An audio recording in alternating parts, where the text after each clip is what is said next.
Agustín Laje, ¿qué tal? ¿Cómo va? ¿Qué tal? ¿Cómo estás, Eduardo? Gracias por venir. No, a vos por invitarme. ¿Cuánto hace que no está en Buenos Aires? Mira, vine un solo día para la Feria del Libro en mayo, pero en realidad no estoy desde enero, febrero más o menos. ¿Instalado dónde? En España, en Pamplona, finalizando un doctorado. Si Dios quiere, ya el año que viene. ¿Doctorado es el último. Filosofía. En filosofía, ni más ni menos. ¿En qué punto, Agustín, en qué punto de la batalla cultural está este gobierno? Yo creo que se está revelando la verdad sobre la grieta moral. Esto es algo de lo cual se le está prestando, a mi juicio, poca atención, a pesar de que está al frente de la vista de todos. Tenemos una condenada que es ya harto evidente que es una corrupta, que nos robó a todos los argentinos, y sin embargo aparece una porción relativamente importante de la población que defiende a esta señora. Perseguida, proscripta. He escuchado tantas cosas. Sí, bueno, presa política y demás. Por otro lado, tenemos gente que tira caca a las casas de los diputados que tienen opiniones distintas a las de ellos. Tenemos personas que hablan de prácticamente hacer golpes de Estado. Tenemos gente que hasta hace poco comía pochoclo diciendo que este gobierno se tenía que caer. Uno puede hacer análisis políticos e ideológicos sobre esto, pero el fondo, a mi juicio, es moral. Lo que se revela es que Javier Milei tenía mucha razón cuando apelaba a los argentinos de bien y los distinguía de los argentinos de mal. Reconocer que la grieta es moral es muy importante y es algo que en general a cierto periodismo le ha resultado un poco hostil. Yo he escuchado a algunos periodistas en su momento decir que a ellos les resultaba muy difícil diferenciar dónde estaba el bien del mal y que tratar de diferenciarlo era una actitud antidemocrática. Para mí es muy simple darte cuenta que, por ejemplo, un corrupto es una persona malvada. Personas que votan a corruptos sabiendo que son corruptos son personas malvadas. Personas que generan inflación a sabiendas son personas malvadas. Personas que empobrecen a los demás son personas malvadas. Personas que llaman a hacer golpes de Estado contra un gobierno democráticamente elegido son personas malvadas. Entonces aquí el problema es moral y aquí hay una reflexión que hay que hacer, y es que las izquierdas, en todas sus versiones, versión peronista, versión trotskista, las izquierdas en general siempre han movilizado la peor de las emociones que tiene el ser humano, que es la envidia. Vos fíjate que no hay peor emoción en el ser humano que esa, hasta el punto de que estamos dispuestos a reconocer nuestras bajas emociones. Es mucho más frecuente que uno acepte que en cierto momento puede haber sentido odio, envidia, incluso celos, pero nadie te va a reconocer que siente envidia. Y la izquierda moviliza sectores de la población que hacen de esa ideología una suerte de religión laica de los resentidos sociales. El envidioso se define como aquel que desea el objeto o una cualidad de otra persona, pero que no se esfuerza por tratar de alcanzarlo, sino que lo que busca es generarle un daño a la persona que lo posee. O sea, el kirchnerista o el kirchnerismo ¿es resentimiento social? ¿Son resentidos sociales? Son resentidos sociales y como tales lo que buscan es generar daño a aquellos a los que envidian. Solo con esa variable moral... ¿Cuál es la envidia? ¿Envidian que no tienen el poder? No, y entonces no. van contra aquellos que tienen el poder. Envidian a la gente honesta porque son personas con un valor moral alto, envidian a las personas productivas, envidian a los empresarios que no dependen del Estado, envidian a los trabajadores de verdad. Envidian la meritocracia, por ejemplo. Envidian la meritocracia. Entonces, cuando aparece un líder que promete destruir a esas personas de bien, el kirchnerista va y lo vota, aún sabiendo que va a recibir daño él mismo. Porque aquí hay que terminar con el cuento de que son tontos. No, no son tontos, son malos. Son malos. Ellos saben que la plata que se robó la banda de delincuentes que nos gobernó prácticamente 20 años, saben que ese costo lo pagan también ellos. Saben que lo de YPF, que ahora hay que desembolsar más de 16.000 millones de dólares, también le va a tocar a ellos pagarlo y eso le va a significar para ellos un daño económico. Pero el envidioso se define por abrirse a la posibilidad de recibir daño con tal de que el otro lo reciba también. El envidioso odia tanto al que tiene éxito que está dispuesto a ser parte de los que reciben daño con tal del que está arriba baje. Ahora, Agustín, ¿es solamente persona de bien aquel que vota a Javier Milei? No, a ver, estamos comparando en ese sentido dos proyectos políticos que son el agua y el aceite.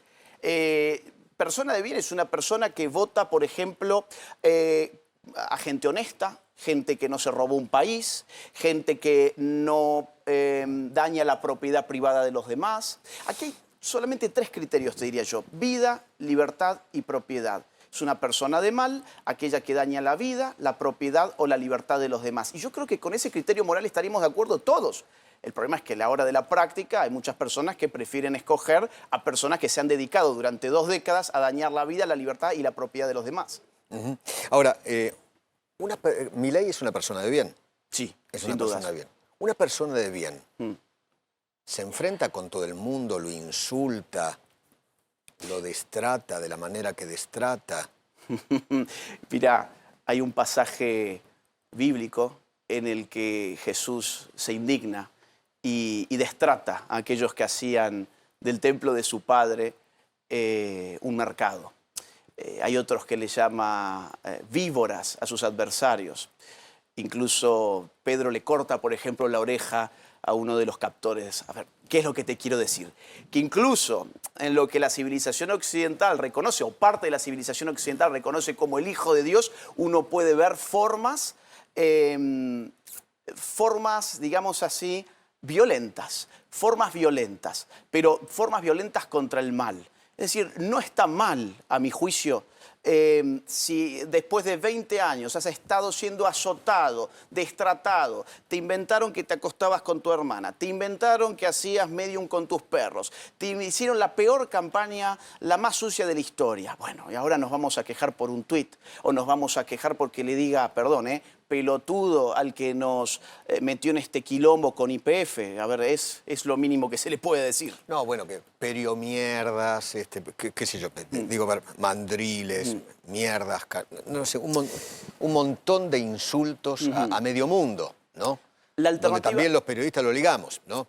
Bueno, ahí yo Tampoco creo creo que los periodistas seamos los reyes del Olimpo, yo no estoy ahí, ¿no? Pero... No, yo creo que en todo caso en el periodismo hay un sector de gente profesional y éticamente valiosa y hay un sector muy importante de gente que no lo es. Pero más allá de eso, a ver, ¿la alternativa cuál sería? La alternativa sería el estilo de Mauricio Macri, que era ciertamente más contemplativo, más amable, más simpático para con todos los sectores. El problema es que no estamos en Suiza. Al frente tenés una recua de delincuentes que están buscando la manera de destrozarte, de golpear y de tirar abajo este gobierno. Y si no te paras firme con un liderazgo categórico, entonces vas a repetir un error que ya hemos vivido. Lo que está enfrente es lo que dijo el otro día el presidente, lo llamó parásitos mentales, es eso. Bueno, y ahora lo podremos complementar con parásitos morales. Es decir, no solamente es un problema cognitivo. Acá hay que reconocer que hay un problema también de maldad.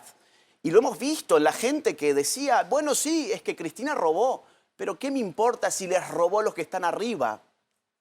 No, no le robó solo a los que están arriba, les robó a todos los argentinos. Totalmente. Porque los cálculos que se han hecho del dinero que nos robó hubiera permitido hacer, por ejemplo, solo con la última, con la causa que llegó hasta la Corte Suprema, vialidad, solo con esa causa, y tenés 2.100 viviendas sociales, tenés 73 hospitales, tenés escuelas por doquier. O sea, lo que ella robó nos lo robó a nosotros. Pero aún sabiéndolo, hay gente que dice, no me importa porque se los robó los de arriba.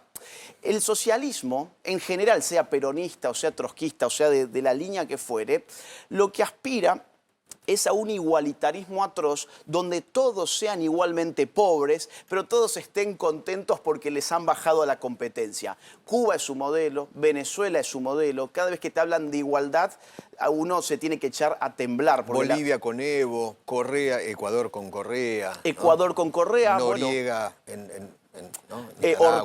Ortega, Nicaragua. Ortega, Nicaragua. Petro en Colombia. Claro.